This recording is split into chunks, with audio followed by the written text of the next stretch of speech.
voilà donc comme ni ñu leen ko waxee woon sànq mardi bu nekk rek dañuy waxtaanee rek santé environnement donc mardi tey nag ñuy waxtaanee environnement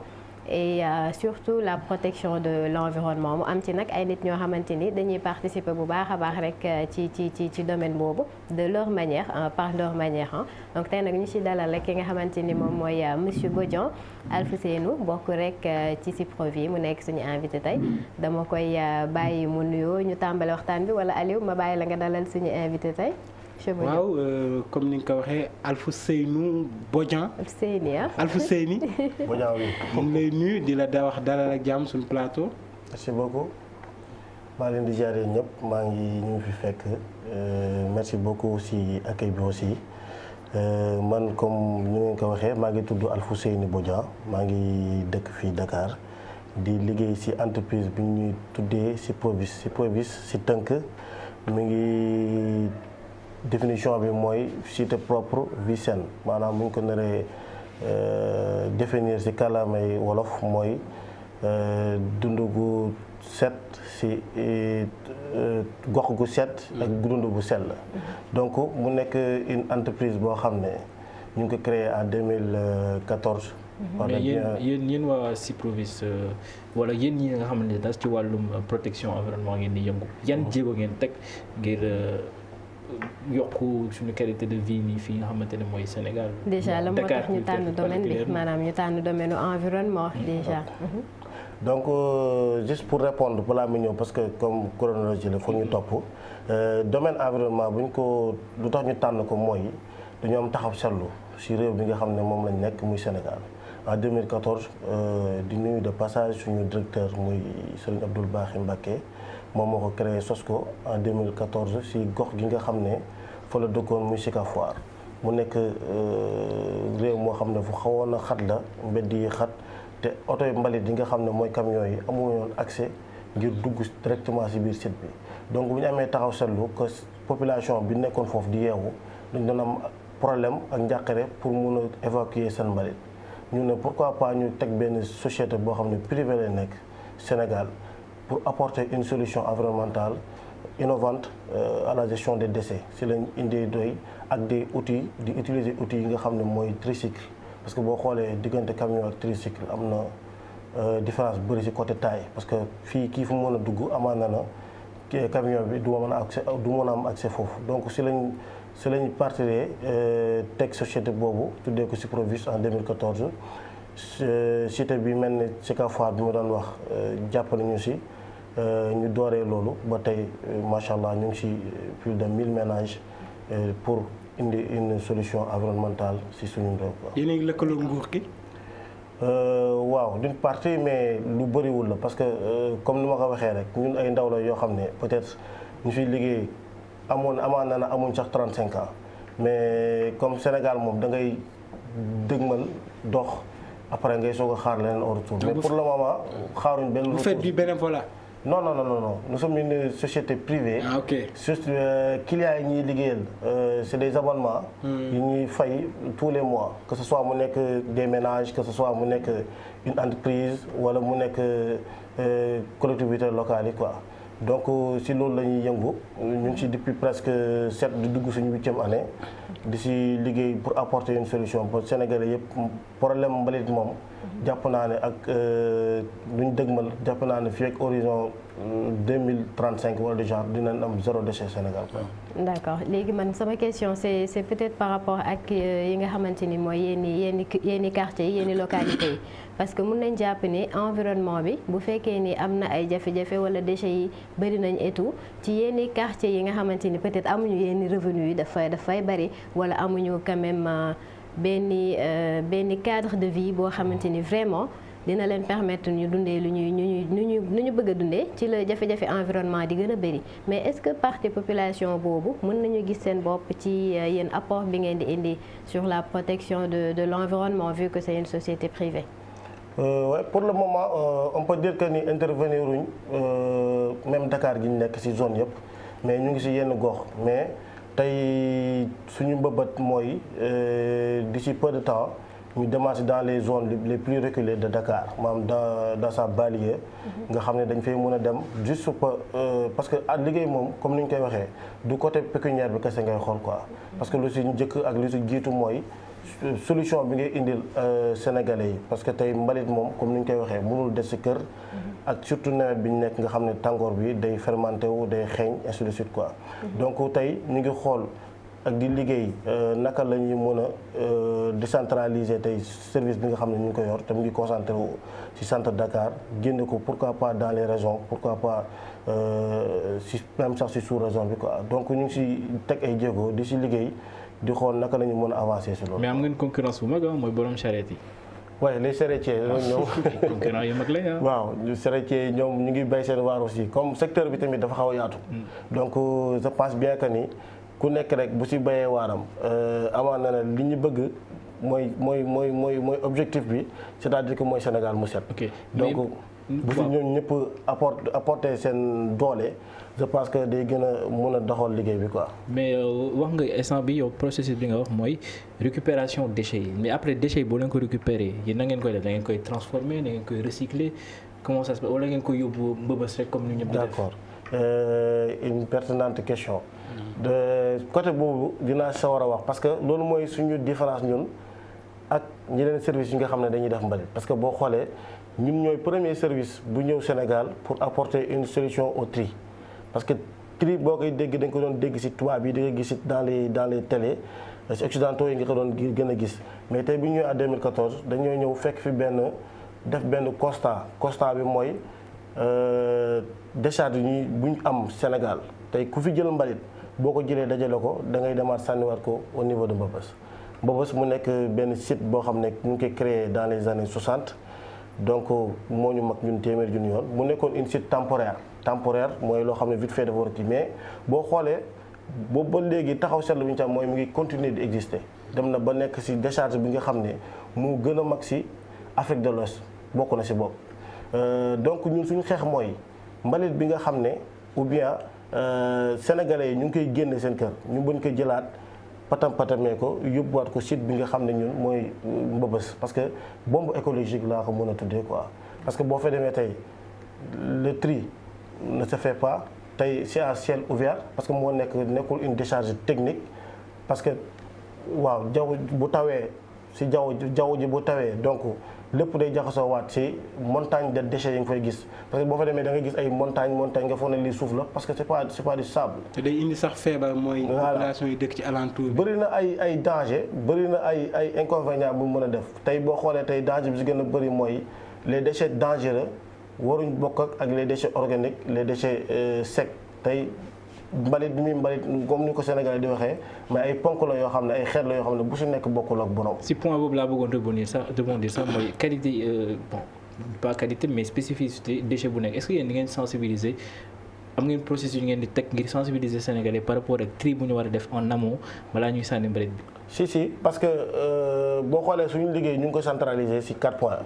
point bu su njëkk mooy bu ñuy gën a focus mooy la sensibilisation.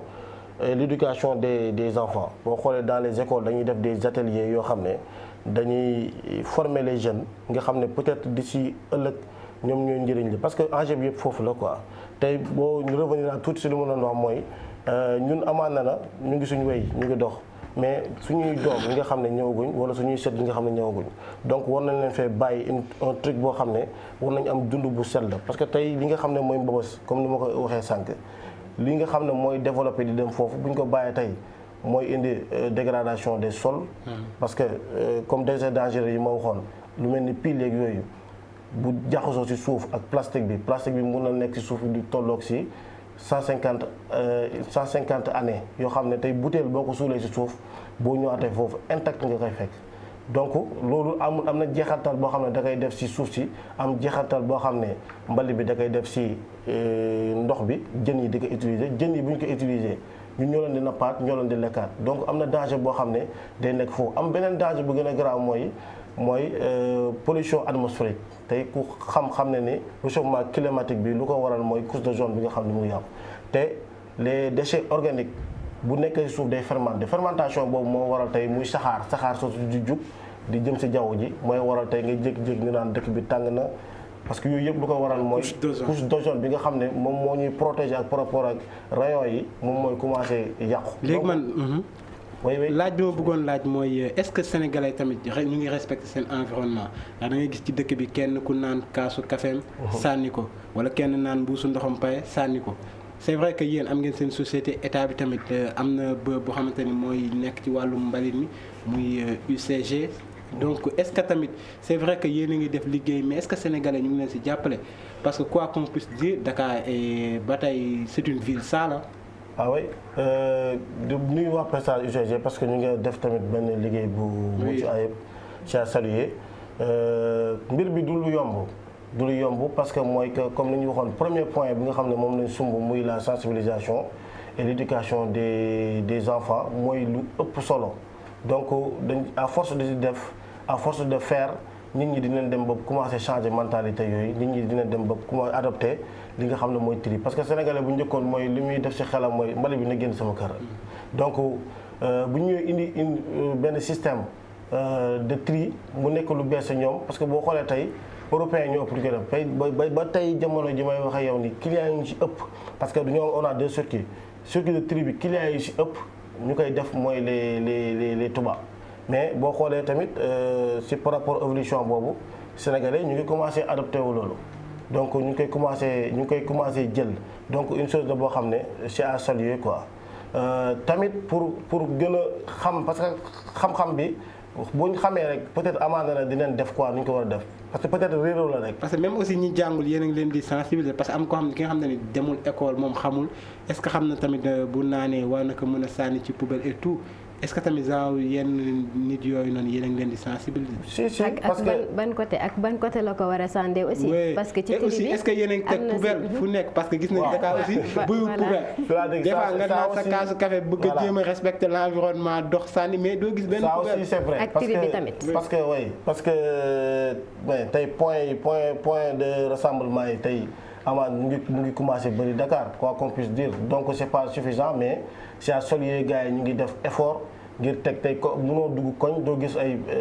poubelle UCG wala leneen ñun dañuy yëngu ci wàllum poubelle yooyu di ko apporter Sénégal parce que tamit mënoo ne day trier amul des bacs yu koy permettre tey mu mun a séparer mbalitam parce que bu njëkkoon benn poul moo amoon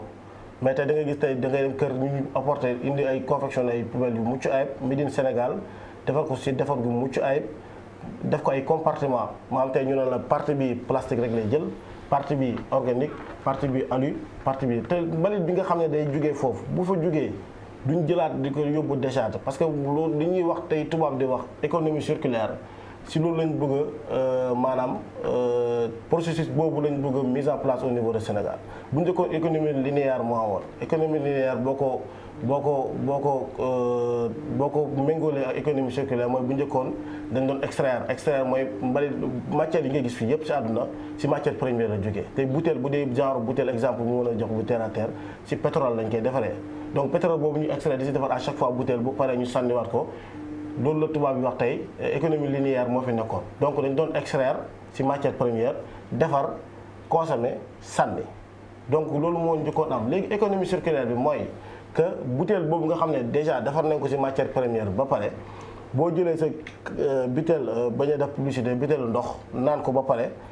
tey boo ko jëlee jox ko ñu ngi entreprise bu mel ne Ciprovis du ko sànni maam da koy jëlaat toggaat ko masalan defaraat ci yeneen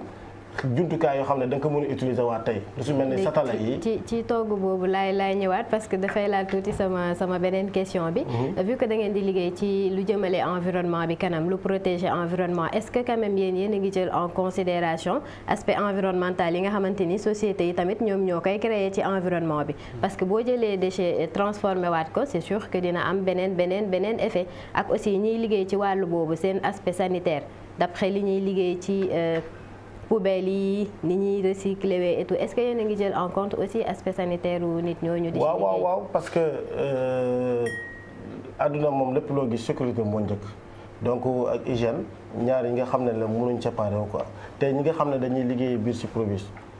ay jumtukaay yu mucc ayib la leen di jox maanaam li nga xam ne moo leen di permettre ñu mën a liggéey seen liggéey correctement te mënuñ see jëlee danger parce que comme ni ma waxee rek mbalit bi am na lépp y a des déchets dangereux. Il y a des déchets secs, y a des déchets organiques donc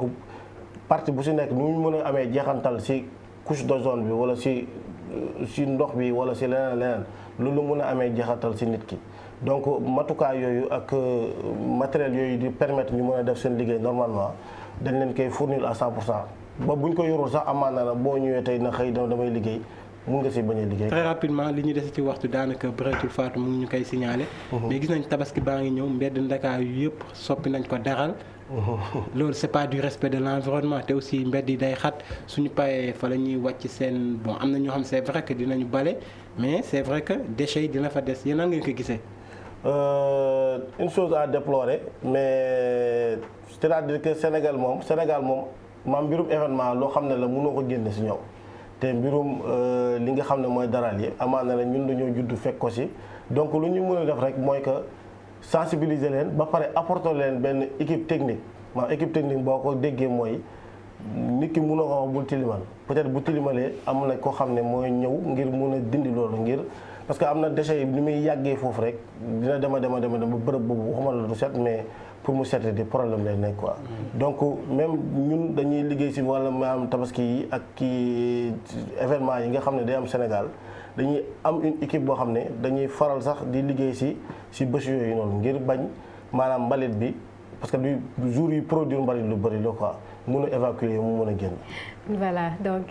waxtu bi nga xamante ni rek moom lañ ñu joxoon moom moo nekk di ñu dab monsieur Bodian donc xam naa ni waxtaan bi mun na gën a yaatu dañ koy daal di remettre rek ba beneen yoon ñu daal di koy eggali donc ma bàyyi la rek nga tàggoo.